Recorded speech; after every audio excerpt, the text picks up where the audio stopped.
High everybody present here. कसं काय चाललंय? मस्त ना, मजेत ना? आणि माझे व्हिडिओ बघताय ना, बघत राहा आणि हसत राहा. बरं, आजचा व्हिडिओ जरा सिरियस होणार आहे आणि माझ्या काही एक्सपिरियन्सवरनं मी तुम्हाला काही गोष्टी शेअर करणार आहे. सो तुम्ही हा व्हिडिओ लास्टपर्यंत नक्की बघा. एका बाईचा मूल पोटात घेऊन 9 महिन्याचा अगदी अवघड जर्नी जरी असला तरी आपण जेव्हा आई होतो, जेव्हा मूल जन्माला येतं, तेव्हा खरी तिची आईपणाची जर्नी आणि कसरत ॲक्च्युअल तिथून स्टार्ट होते. आणि तुम्ही प्रॅक्टिकली कितीही सक्षम असलात तरी तुमची इमोशनल जर्नी स्टार्ट होत असते. पण या सगळ्यात तुम्ही मुलाबद्दल खरं तर खूप जास्त प्रोटेक्टिव्ह होता किंवा ओव्हर स्ट्रिक्ट होता, बरोबर की नाही? आणि यातलं तुमच्या फायद्याचं काहीही ठरत नाही. त्यामुळे मला तुम्हाला माझ्या एक्सपिरियन्सने थोडं गाईड करायचं आहे. शेवटी 2 मुलांची आई म्हटल्यावर एक्सपीरियंस तो सुपर से ऊपर, यू नो. क्या बात है सर, क्या बात है सर, क्या बात, ये बात है. Jokes apart. सो मला माझ्या एक्सपिरियन्सनुसार मला तुम्हाला थोडंसं गाईड करायचं आहे, जेणेकरून तुमची ही जर्नी थोडीशी सोपी होईल. सो सगळ्यात पहिली गोष्ट, मूल लहान म्हणजे अगदी 6 महिने झाले की त्याला त्याचं बागडू द्यावं. फक्त लांबून लक्ष द्यायचं की बाबा आपलं मूल सेफ आहे की नाही. कारण तुम्ही जर प्रत्येक वेळी त्याच्या काळजीने त्याला उचलून घेत राहाल किंवा कुळत बसाल तर ते एकतर हट्टी तरी होईल किंवा ते स्वतःहून कुठल्याही गोष्टी करायला तयार होणार नाही. शेवटी बघा, सुरवंटाला फुलपाखरू बनायचं असेल तर त्याला स्वतःहून धडपड करावीच लागते. मग तसं त्याला सुद्धा करू द्या त्याची धडपड. आणि जास्तीत जास्त काय होईल, पडेल किंवा कुठे लागेल, पण तुम्ही आहेत ना त्याला सावरायला. त्यामुळे त्या गोष्टीचं टेन्शन बिलकुल घ्यायचं नाही.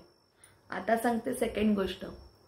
जेव्हा मूल थोडं मोठं होतं तेव्हा त्याला काही गोष्टी कळू लागतात. त्यामुळे त्या वेळेला मुलांना ओव्हर पॅम्परिंग करू नका. त्याने मागितलेल्या गोष्टी प्रत्येक वेळेला त्यांना आणून देऊ नका.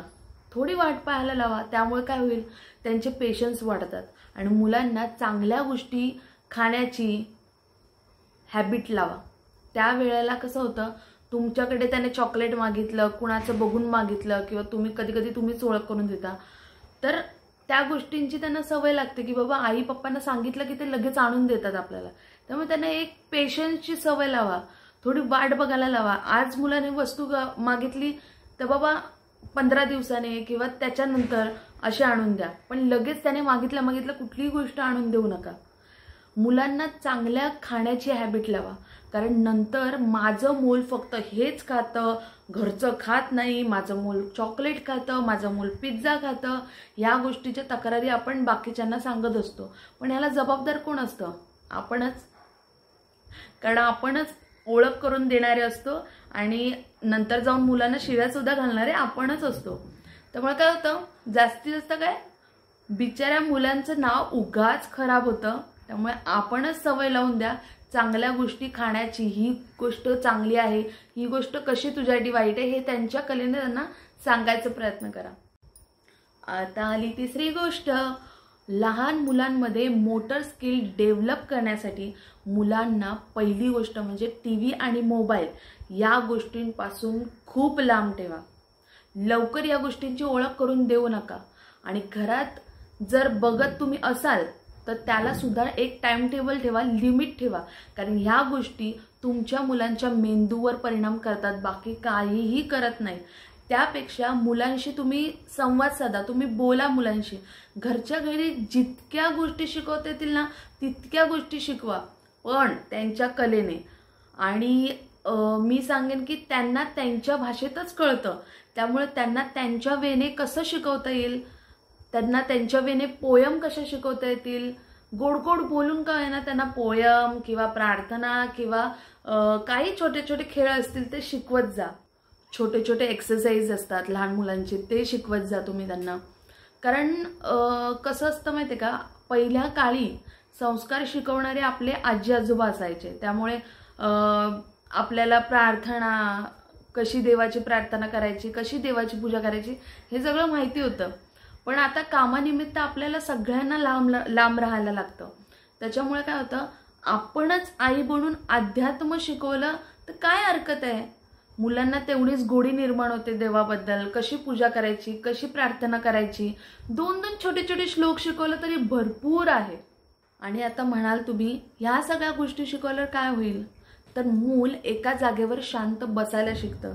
एरवी काय होतं, आपण मुलांना बाहेर घेऊन जातो, कोणाकडे तरी घेऊन जातो, त्यावेळेला मुलं काय करतात, ह्या वस्तूला हात लाव, त्या वस्तूला हात लाव, धड बसणं नसतं त्यांचं, हे खेच ते खेच. पण मुलांची एकाग्रता वाढते त्यावेळेला.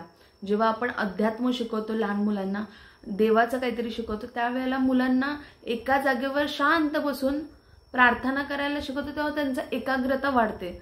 त्यामुळे मूल एका जागेवर शांत बसायला शिकतं. त्यामुळे हो, तिसरा पॉइंट हा की तुम्ही घरच्या घरी जितकं काही शिकवता येईल तितकं शिकवू शकता. आता मुद्दा चौथा आणि सगळ्यात इम्पॉर्टंट मुद्दा, की घरात लहान मूल म्हटल्यावर आई आपल्या मुलाबद्दल थोडीशी स्ट्रिक्ट असते.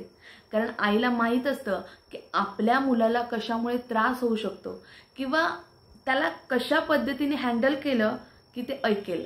आणि त्यांच्याच अपोजिट सेक्शनला त्या मुलावर अतिशय प्रेम करणारे त्यांचे आजी आजोबा, काका मावशी आणि नातेवाईक असतातच. प्रत्येक घराची स्टोरी आहे आणि त्यांचीही काही चूक नसते, त्यांचंही खूप प्रेम असतं त्या मुलांवर. पण त्या मुलांची काही गोष्टी माहिती नसतात त्यांना कशामुळे त्रास होतो किंवा काय असतं. कारण कधीतरी आपण फॅमिली सगळे एकत्र भेटत असतो, त्यामुळे सगळ्याच गोष्टी आईशिवाय कोणाला कळत नसतात. पण आईला एका वेळेस असं वाटू शकतं की बाबा नाही, मुलाने ती गोष्ट करायला नाही पाहिजे, बरोबर की नाही. तर प्रत्येकाची प्रेम करण्याची पद्धत ही वेगळी असते. अशा वेळेला कोणीच कोणाच्या जागेवर चुकीचं नसतं. पण त्या मुलासमोर आईला कधीच चुकीचं ठरवू नका. कारण तुमचं त्याच्यावर कितीही प्रेम असलं तरी आईशिवाय त्या बाळाची नसानस कोणी जाणू शकत नाही. म्हणजे तुमचं प्रेम साहजिक असतं त्या बाळाबद्दल, पण तुम्ही एक आदर्श घालून देत असता की आईचं ऐकायचं की नाही ऐकायचं. ते मूल सुद्धा कन्फ्यूज होतं आणि नंतर मग त्याला असं वाटू लागतं की बाबा आईचं ऐकलं नाही तरीही चालून जातं. त्यामुळे असा आदर्श त्यांच्यासमोर उभा करू नका. मी तर म्हणेन की तुम्ही त्या मुलाच्या वेने तुम्ही त्याला समजावून सांगा. त्याऐवजी तुम्ही म्हणा की बाळा आईचं ऐक आणि ते तुझ्यासाठी किती गरजेचं आहे हे पटवून दिलं पाहिजे. त्यामुळे काय होईल की आईला नकळत तुमच्याकडून एक रिस्पेक्ट मिळेल आणि तो रिस्पेक्ट मिळाल्यावर ते मूल सुद्धा आईची रिस्पेक्ट करायला शिकतं. आणि ते त्याला कळतं की बाबा आईचं ऐकायला हवं, आपली आईच आपलं सर्वस्व आहे आणि आपल्या आईचं ऐकून आपलं नक्कीच काहीतरी भलं होणार आहे. बस एवढंच मंडळी. तुम्ही तुमच्या मुलांसोबत हसत राहा, खेळत राहा, मजा करत राहा, हीच अपेक्षा आहे. आणि बाकी व्हिडिओ आवडला तर नक्की लाईक करा, कमेंट करा आणि चॅनलला सबस्क्राईब करून टाका. यार सबस्क्राईब करतच नाहीये तुम्ही लोक, सबस्क्राईब करून टाका आणि असंच प्रेम द्या माझ्या चॅनलला. अशाच मी काही गोष्टी तुमच्याशी शेअर करत राहीन नेक्स्ट व्हिडिओमध्ये. चला tata, bye bye, see you letter.